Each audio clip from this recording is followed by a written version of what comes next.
நந்தா பார்த்துட்டு தான் கௌதம் எனக்கு காக்க காக்க கொடுத்தாரு. இம்மன அந்த பிள்ளையார் சொல்லி போட்டு நான் உன்னை நந்தாவை ஆக்குறேன் வா, உனக்கு மரியாதை வாங்கி தரேன் வா அப்படின்னு கூப்பிட்டது எங்க அண்ணன். ஒரு ஃபோன் வந்துச்சு, சூர்யா நீ வேற எந்த படமும் கமிட் பண்ணிக்காத, அடுத்தது நம்ம பண்றோம் அப்படின்ட்டு ஒரு ஃபோன் கால் அண்ணா கிட்ட இருந்து. அந்த ஃபோன் கால் நான் இன்னைக்கு வரைக்கும் என்னால மறக்கவே முடியாது. டப்புன்னு எல்லாமே வாழ்க்கையில மாறின ஒரு ஃபோன் கால் எல்லாமே மாறிடுச்சு. சேது படம் நான் விக்ரம் பக்கத்துல உட்காந்துட்டு இருந்தாரு, ஒரு ப்ரிவியூ தியேட்டர்ல பார்த்துட்டு இருந்தோம். அப்ப எனக்கு நடிக்க வந்துட்டேன், சில படங்கள் நடிச்சிட்டு இருந்தேன்.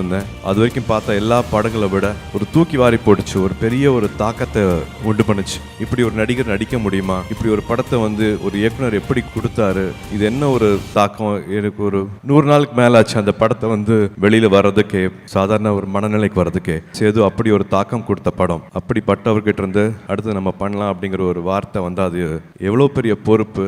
எப்படி என்ன நம்பினாரு அப்படிங்கறது நான் இப்போ வரைக்கும் யோசிச்சிட்டே இருக்கேன். என்ன நான் புரிஞ்சுக்கிறதுக்கு முன்னாடியே என்ன நம்பினாரு, அடுத்த படம் ஒன்று வச்சு பண்றேன் அப்படின்ட்டு அந்த வார்த்தை எனக்கு எல்லாத்தையுமே மாத்துச்சு. கும்பகோணத்துல மொட்டை அடிச்சுட்டு கோயில்ல சின்ன தாயவள் பாட்டு போட்டுட்டு ஃபர்ஸ்ட் எடுத்த ஷார்ட்ஸ் ஆகட்டும், அம்மாவை தேடிட்டு போற ஷார்ட்ஸ் ஆகட்டும், 1000 யானை கொண்டால் பரணிங்கிற அந்த பாட்டாகட்டும், அவர் கூட ஒரு நாளும் ஒரு நொடியும் அவர்கிட்ட பார்த்துக்கிட்டது, கற்றுக்கிட்டது, அவரோட கண் எப்படி பேசுது, கண் எப்படி சிரிக்குது, கண் எப்படி அழுகுது, எப்படி நிற்கிறாரு, எப்படி சுவாசிக்கிறாரு, கண் எப்படி சுமிட்டுறாருன்னு கற்றுக்கிட்டது. பிதாமகனில் ஆழம் விழுதல போய் தொங்கிட்டு இருந்தது விக்ரமர்கள் கூட, கருணாஸ் கூட, மனோபல சார் கூட, அத்தனை ஞாபகங்களும் எனக்கு அப்படியே ரிப்பீட் ஆகிட்டே இருக்கு.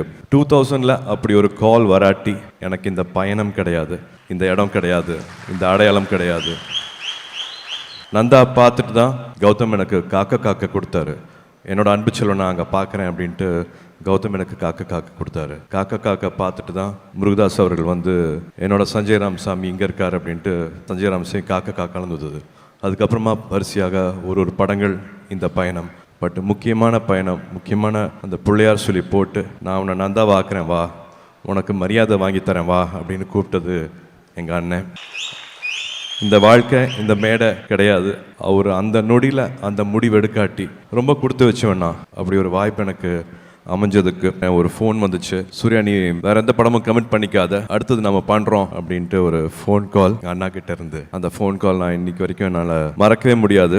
டப்புன்னு எல்லாமே வாழ்க்கையில மாறின ஒரு ஃபோன் கால் எல்லாமே மாறிடுச்சு. சேது படம் நான் விக்ரம் பக்கத்துல உட்காந்துட்டு இருந்தாரு, ஒரு ப்ரிவியூ தியேட்டர்ல பார்த்துட்டு இருந்தோம். அப்ப எனக்கு நடிக்க வந்துட்டேன், சில படங்கள் நடிச்சிட்டு இருந்தேன். அது வரைக்கும் பார்த்த எல்லா படங்களை விட ஒரு தூக்கி வாரி போட்டுச்சு, ஒரு பெரிய ஒரு தாக்கத்தை உண்டு பண்ணுச்சு. இப்படி ஒரு நடிகர் நடிக்க முடியுமா, இப்படி ஒரு படத்தை ஒரு இயக்குனர் எப்படி கொடுத்தாரு, இது என்ன ஒரு தாக்கம். எனக்கு ஒரு 100 நாளுக்கு மேல ஆச்சு அந்த படத்தை வெளியில வர்றதுக்கே, சாதாரண ஒரு மனநிலைக்கு வர்றதுக்கே. சேது அப்படி ஒரு தாக்கம் கொடுத்த படம். அப்படிப்பட்டவர்கிட்ட இருந்து அடுத்து நம்ம பண்ணலாம் அப்படிங்கிற ஒரு வார்த்தை அது எவ்வளவு பெரிய பொறுப்பு. எப்படி என்ன நம்பினாரு அப்படிங்கறது நான் இப்போ வரைக்கும் யோசிச்சிட்டே இருக்கேன்.